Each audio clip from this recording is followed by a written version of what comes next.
Right now నా ముందున్న guest గురించి చెప్పే ముందు ఆయన మాట కన్నా ముందు పాట గురించి మాట్లాడాలి.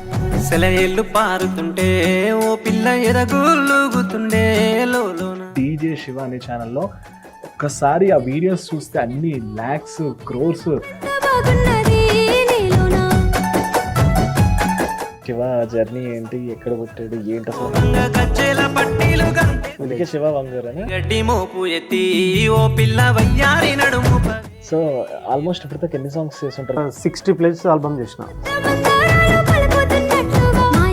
పార్ట్ 2కి మలయాళం అమ్మాయిని తీసుకురండి. ఇప్పుడు కింద కూడా కామెంట్స్ లో సంజయ్ మళ్ళీ తీసుకురండి అని అన్నారు కదా, ఎందుకు మరి ఆ అమ్మాయిని తీసుకురండి? యాక్చువల్లీ ఏంటంటే బ్రో, పార్ట్ 1 చేసిన అమ్మాయి కోసం దాదాపు 2.5 years అయింది తన కోసం.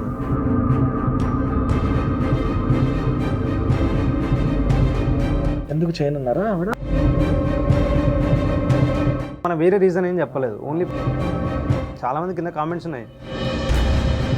హీరోయిన్స్ కి ఎంత రెమ్యూనరేషన్ ఇస్తారు? తెలియరు పార్ట్ 2కి చేసిన అమ్మాయికి 1,80,000 ఇచ్చిన.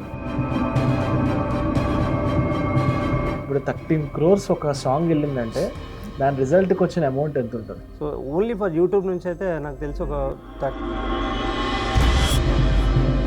లవ్ ఫెయిల్యూర్ అయ్యారా మీరు ఎప్పుడైనా?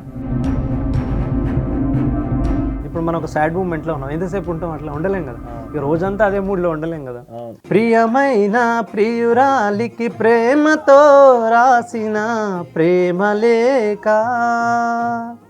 స్వయమైన చేతులతో ముక్కలుగా చింపిందే మనసులేక.